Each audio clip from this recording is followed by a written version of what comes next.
आखिर ये सियासतदान चाहता क्या है और एक आम आदमी की उससे क्या तवक्को होती है और आम आदमी की अपनी चाहत क्या है। आज बारी है प्राइड, शेम और टैबूज के ऊपर बात करने की। तो हमने सोचा कि क्यों ना एक आम सियासतदान की और आम आदमी के जो तवक्कुआत हैं एक दूसरे से और जो चाहते हैं उनके ऊपर क्यों ना बात की जाए, क्योंकि इसके दरमियान में तीन ऐसे पड़ाव हैं जो इन तीनों प्राइड, शेम और टैबू के इर्द गिर्द घूमते हैं। और उसके ये तीन पड़ाव जो है एक आम आदमी के और सियासत के, बल्कि ताकत के दरमियान जो है वो तीन पड़ाव हैं: उम्मीद, इल्यूजन और डिल्यूजन। तो यह इन तीन पड़ाव के दरमियान जो है वो घूमती है। तो मुश्किल लग रहा होगा आपको, काम आसान कर लेते हैं और बातचीत को हम शुरू करते हैं मंगू से। अगर आपने उर्दू लिटरेचर में आपकी दिलचस्पी है तो सादत हसन मंटो का नाम तो आपने ज़रूर सुना होगा। वही सादत हसन मंटो जिसके अफसानों के ऊपर बड़े मुकदमे चले, उसके ऊपर इंडिया में भी फिल्में बन गई, पाकिस्तान में भी बन गई। उसका एक अफसाना है नया कानून। ये जिस मंगू की बात कर रहे हैं ये वो मंगू है और ये वो आम आदमी है। वो एक कोचवान है और सवारी उठाता है और कोर्ट से और उनको लेके जाता है। लंबी कहानी है। किस्सा मुख्तसर ये कि कुछ सवारियां उसके तांगे में बैठती हैं जो किसी नए कानून की बात कर रहे हैं और ये कानून है 1935 का, जिसके अंदर जो है वो नई जो इंतखाबात होंगे उसके बाद जो है वो हुकूमत कौन बनाएगा, कैसे चलेगी। हम ज़ाहिर है कि ये अफसाना निगार का काम तो नहीं है कि तारीखी शवाहिद सारे पेश करें। तो आपने के ज़हन में होगा कि वो ज़ाहिर है कि जब पहली जो हुकूमतें बनी थी दस्तूर साहब हिंदुस्तान में, तो उसके कॉन्टेक्स्ट के अंदर है। तो मंगू जो है वो सबको चला चला के कहता है कि भाई नया कानून आ रहा है। जो उसके कान में पड़ा तो उसको बड़ी उम्मीद लगी कि भाई अब तो पाकिस्तान हिंदुस्तान आज़ाद होने जा रहा है, हम आज़ाद हो जाएंगे और अंग्रेज़ चला जाएगा।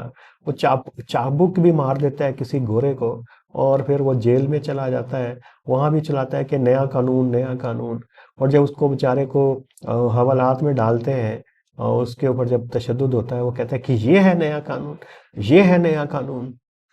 और हम कहेंगे कि ये थी उम्मीद, ये थी उम्मीद जो तुमने मुझे दिलवाई थी। ये है सियासत सियासतदान के और आदमी के दरमियान का। बड़ी खूबसूरती से मंटो ने उसको पेंट किया। असल में उम्मीद है क्या? उम्मीद से शुरू करते हैं। उम्मीद होती है बुनियादी तौर के ऊपर एक रियलिस्टिक फ्रेमवर्क है जिंदगी गुजारने का। और आपके लिए मैंने कुछ स्लाइड्स में तैयार की कि ताकि थोड़ा सा इसके ऊपर हम वजाहत के साथ बात कर सकें कि ये तीनों जो टर्म्स हम इस्तेमाल करते हैं, होप, इल्यूजन और डिल्यूजन, इनका आपस में ताल्लुक क्या है। जो उम्मीद है बुनियादी तौर के ऊपर, ये एक हकीकत के इर्द गिर्द ही होती है। और बल्कि ये आप देख रहे होते हैं कि मुस्तकबिल की प्रोबेबिलिटी क्या है। मेरा अपना मुस्तकबिल इस हुकूमत का, इस सियासत का, इस मुल्क का, इसकी इकोनॉमी का क्या किस सिमत में जाने वाला है। तो ऑप्टिमिज्म जो है, होप जो है, वो जुड़ी हुई होती है हकीकत के साथ। और ये इससे मोटिवेशन मिलता है, इससे रेजिलियंस क्रिएट होती है। यानी ये कहते हैं परवाह नहीं हमें, हम सब कुछ कर लेंगे इस मंजिल को हासिल करने के लिए। ये होती है मदद।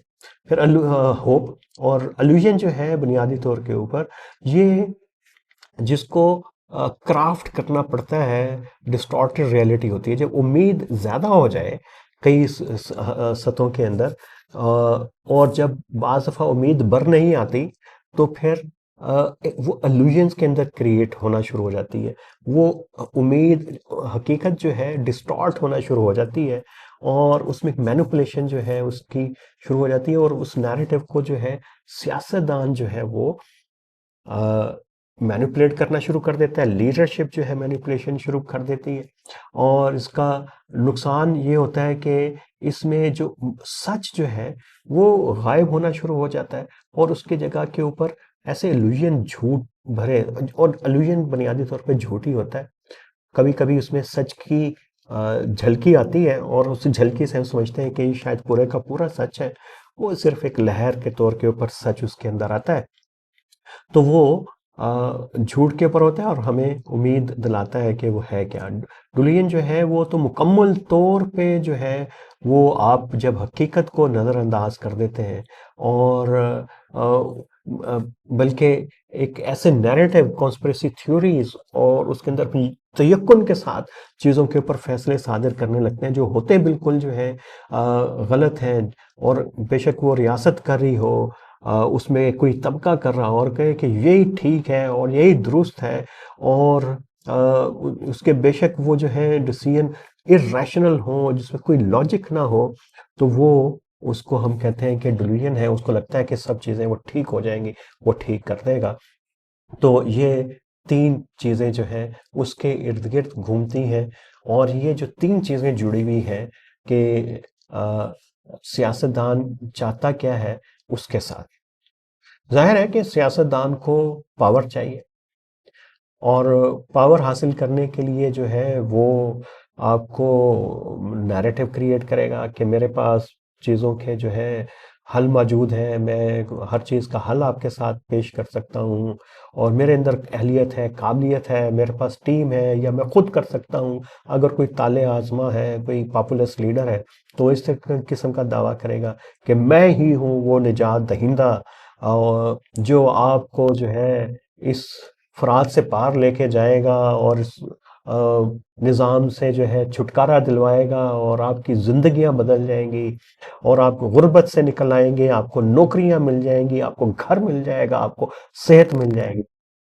वो पावर के हसूल के लिए वो नैरेटिव बनाता है जो आपको अट्रैक्ट करते हैं।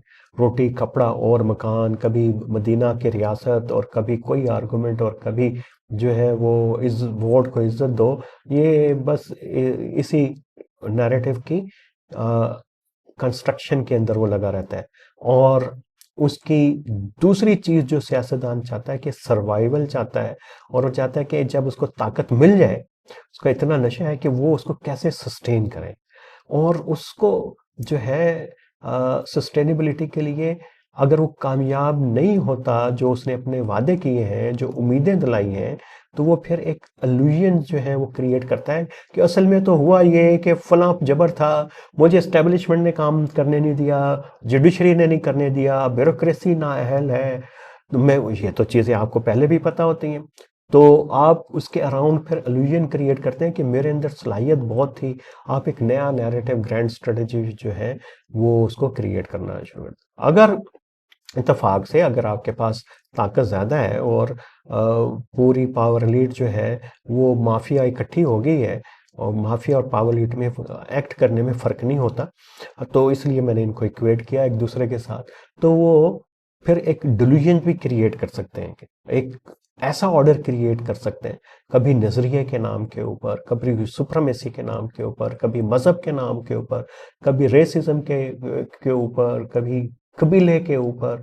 बड़े तरह तरह के बहाने होते हैं सियासतदानों के पास, और ये ताकतवर लोगों के साथ सस्टेन करने के लिए। और फिर उनको लगता है कि ये ऐसा ऑर्डर लाया जाए कि ये हिल ना सकें, चल ना सकें, और ये उनको एक डिल्यूजन के अंदर जो है डाल देते हैं। और पिछले मंगल को हमने बात की थी ना, कि जैसे एक कमज़ोर आदमी है, कमज़ोर कम नंबरों वाले लोग हैं, वो एक ऐसी माइंडसेट के अंदर चला जाता है, एक ऐसे विक्टिमहुड के अंदर चला जाता है कि वही उसको अपनी जो है रियलिज्म लग रहा होता है, उसको वही रियलिटी लग रही होती है कि मैंने ऐसे ही जो है, हकीकत है, यही मेरी ज़िंदगी की हकीकत है, मैंने ऐसे ही जो है जुल्म सहने हैं, मैंने, मेरे साथ इसी तरह से डिस्क्रिमिनेशन होगी। वे ख़ास किस्म की चालाकी अपने अंदर पैदा कर लेता है, और चालाकी तो कर लेता है सर्वाइवल के लिए, लेकिन ये कि वो ट्रस्ट नहीं कर रहा होता किसी के ऊपर। और सबसे उसका ट्रस्ट जो है वो अपनों से भी, परायों से भी, निज़ाम से भी, सब चीज़ों से उठा हुआ होता है। वो उसकी प्राइमरी तरजीह रहती है कि वो सर्वाइवल मोड में रहे और सर्वाइव कम अज़ कम कर जाए। और ये जो सियासतदान है, ये भी एक सतह के ऊपर जो है सर्वाइवल मोड के अंदर ही लिव कर रहे होते हैं। इसीलिए इनकी पॉलिसीज़ के अंदर बहुत ज़्यादा देर तसलसल नहीं रहता। ज़ाहिर है कि फिर एक इशू जो एक्सप्लॉइट करते हैं एक दूसरे के खिलाफ है, वो करप्शन का है, किक टैक्स का है, रिसोर्सेज अपने, और ये पैटर्नेज, और ये स्टेट के रिसोर्सेज तक उनको खानदान तक फैलाने के लिए, दोस्तों के तक लेके जाने के लिए काम करते हैं। ये छोटी छोटी चीज़ें हैं।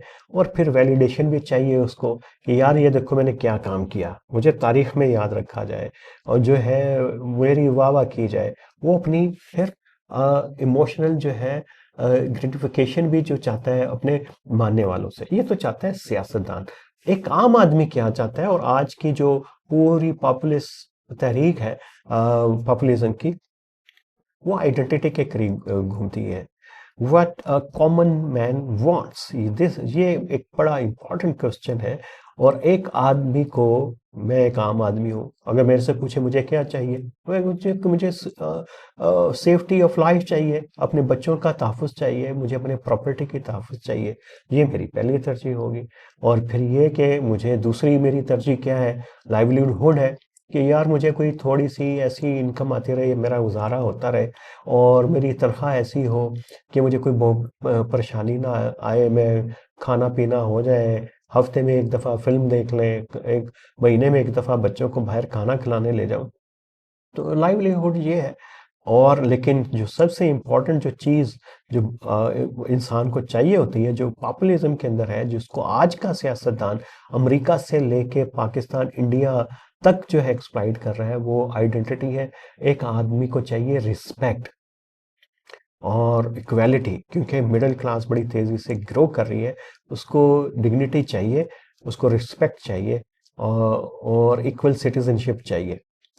और सियासतदान ये कहता है कि मेरी पार्टी में आओगे तो फिर तुम्हारी क्लास का तहफ़्फ़ुज़ मैं करूँगा, मैं मिडिल क्लास के लिए। और मैं उसके नारे भी देखेंगे तो वो आपके उसी चीज़ को, ईगो को एड्रेस कर रहे होते हैं। फिर ये कि उसे एक सेंस ऑफ बिलोंगिंग भी चाहिए होती है आम आदमी को, कि भाई मुझे सियासतदान आम आदमी तो समझा जाए। और सबसे इम्पोर्टेंट अपने बच्चों की एजुकेशन भी चाहिए उसको, उसकी सिक्योरिटी भी चाहिए, और उसकी सिक्योरिटी भी चाहिए। तो ये जो है बुनियादी तौर के ऊपर एक आम आदमी चाहता है, और सियासतदान उसको एक्सप्लॉइट करता है। और सियासतदान की कुव्वत ये है कि वो आम आदमी को मनूवर कर सकता है, और उसको इन्फ्लुएंस कर सकता है, उसकी राय को बदल सकता है। लेकिन एक आदमी जो है उसको सियासतदान को इन्फ्लुएंस जो और तरीके से करता है। सियासतदान जो है नैरेटिव बनाता है, बयानिए घड़ता है, आर्गुमेंट घड़ता है, कई चीज़ें करता है, और फिर उनको आहिस्ता आहिस्ता उनको बेचना शुरू करता है। और उसको आर्गुमेंट के बनाने के, नैरेटिव घड़ने के खेल के ज़रिए आम आदमी को वो नचाता है, और उसको काबू करने की कोशिश करता है। और जब सियासतदान कह रहे हैं तो ये काम जो है सियासत के इदारे भी कई होते हैं। ये पावर लीड्स जो हैं, हाँ वो एस्टैब्लिशमेंट है, ब्यूरोक्रेसी है, वो ताकत के और मराकज़ हैं, वो सब एक ही तरह से बिहेव कर रहे होते हैं, और वो अपनी ताकत नैरेटिव्स के अंदर ढूंढ रहे होते हैं, और बड़े कोशिश करते हैं अपने नैरेटिव को सिंपल बनाए, मुश्किल ना बनाए। जैसे मैं थोड़ा सा आपको एक्सप्लेन कर रहा हूँ, तो हो सकता है आपको ये चीज़ें मुश्किल लग रही हों, लेकिन वो आपको बड़े आसान लफ्ज़ों में ये सारी चीज़ें जो है बता देगा। और फिर आम आदमी के पास तो रहता है रास्ता एहतजाज का। और कल हमने बात की थी सारा स्टिन की किताब के हवाले से, कि एहतजाज जो है वो एहतजाज करने वालों को बदलता है, पॉलिसियों को नहीं बदलता। और आम आदमी का हथियार है एहतजाज, फ्रीडम उसको चाहिए, और वो एहतजाज के ज़रिए जो है इन्फ्लुएंस करने की कोशिश करता है, ताकतवर को, सियासत वाले को, पावर एलीट को। और उसको कहीं ना कहीं पे जाके सियासतदान एक्सप्लॉइट कर रहा होता है, और तीन चीज़ों के खेल के अंदर डोमेन में दोबारा ले आता है। अगर उसको लगे कि ये एहतजाज जो है वो बहुत बढ़ गया है, तो ताकत से उसको कुचल देगा, पाकिस्तान के अंदर हालिया सालों के अंदर जैसे हुआ। और उसके इर्द गिर्द इतना बड़ा नैरेटिव का जाल बुन देगा इतना बड़ा डिल्यूजन का नेट, वो नेट जो है क्रिएट हो जाएगा कि आप उसके आम आदमी के लिए उसको तोड़ना जो है मुश्किल हो जाएगा, उसको डिकंस्ट्रक्ट करना उसको मुश्किल हो जाएगा।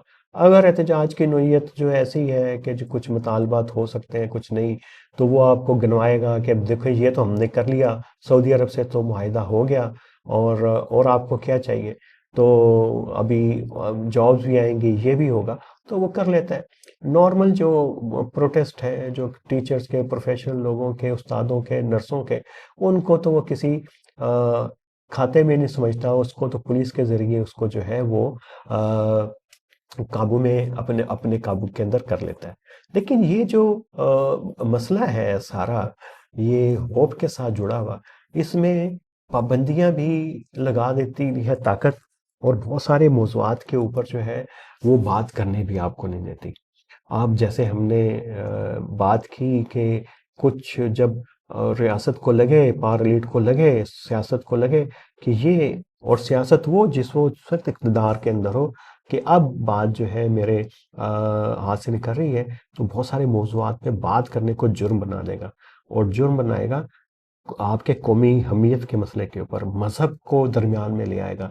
जहाँ-जहाँ से उसको मदद मिलेगी वहाँ से वो मदद हासिल करेगा, कल्चर से करेगा। और पाकिस्तान तो चूँकि एक मज़हबी सोसाइटी है, तो मज़हब से ही ज़्यादा यहाँ पे होती है। फिर दूसरा कि आप अपनी कौमी हमीयत के साथ, नेशनलिज़्म से उसको क़ुव्वत को हासिल करते हैं, और बहुत सारे जो मौज़ू जो हैं वो टैबू बन जाते हैं, उनके ऊपर जो है बात आप नहीं कर सकते।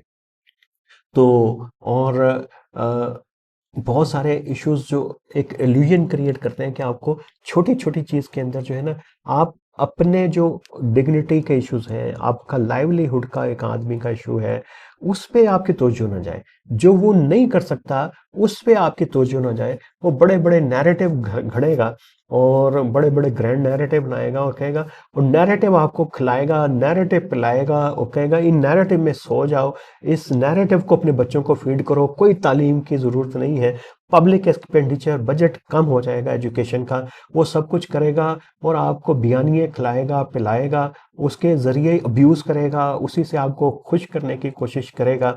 तो और ये आपको उस एक प्राइड में ले जाएगा, डोमेन के अंदर ले जाएगा, डिल्यूजन के अंदर ले जाएगा कि पाकिस्तान सऊदी अरब का मुआहिदा, और हम चूंकि एक बड़ी ख़ास कौम है, और हमने इतना कुछ अचीव कर लिया है इंडिया के साथ मुकाबले के बाद, और कतर के अंदर जो हुआ हमारी अहमियत बढ़ गई है। और कहेगा अब अपनी हालत है ना, देखो अब आपका बिल बढ़ गया है, आपको सिक्योरिटी नहीं है, बच्चों के साथ जो कुछ पाकिस्तान के अंदर हो रहा है, ख़वातीन के बारे में हो रहा है, हकूक़ के ऊपर बात ना करें, सियासी हकूक़ के ऊपर बात नहीं करें, तो आपको बयानियाँ खिलाएगा, बयानिए आप खाते रहेंगे, और फिर एक अफर जाएंगे आप बयानियाँ खाते खाते इनके ताकतवर सियासतदानों के, पार लीड के, और वो आपके जिंदगियों में जो आपको चाहिए वो नहीं करेगा। और जब आपको जो चाहिए, और ये देखिए कि तीन चीज़ों के इर्द गिर्द जो है वो टैबूज क्रिएट करता है, अगर वो ताकत आपको नहीं फ्राहम करती। सबसे पहले आपकी डिग्निटी जो है, रिस्पेक्ट के इर्द गिर्द, वो फ्रीडम के इर्द गिर्द जो है, और ये डिग्निटी और रिस्पेक्ट आपको फ्रीडम से ही हासिल होती है, तो उसके इर्द गिर्द ऐसे जाल बुन देगा। फिर लाइवलीहुड अगर पूरी नहीं हो रही, तो इसको आपका मज़हब के साथ, बड़े नैरेटिव के साथ जोड़ देगा, और उम्मीद के साथ इसको जोड़ देगा, फ्यूचर के साथ इसको जोड़ देगा। तो ये सारी चीज़ें होती हैं हमारे साथ रोज़मर्रा ज़िंदगी के अंदर। और इसमें ख्वाजा आसिफ वज़ीर दिफा कहते हैं कि शर्म, बार बार एक वर्ड यूज़ करते हैं, आम आदमी को ये वर्ड इस्तेमाल करते हुए खासी शर्म आती है। कुछ शर्म होनी चाहिए, कुछ हया होनी चाहिए, हमें भी, सियासतदानों को भी, इस शराफिया को भी।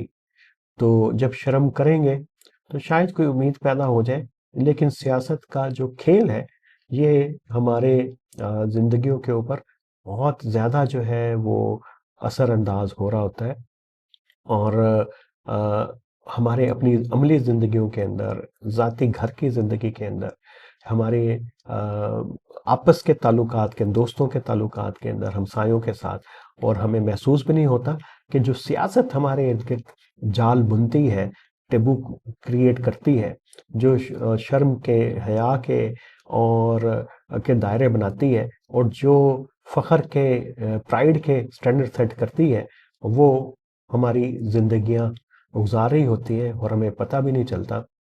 और सियासतदान जो है वो अपने मकसद में, पावर एलीट अपने मकसद में कामयाब हो जाती है। तो यही था आज फूड फॉर थॉट मंडे के लिए। कल जो है हम बात करेंगे वर्ल्ड अराउंड पाकिस्तान।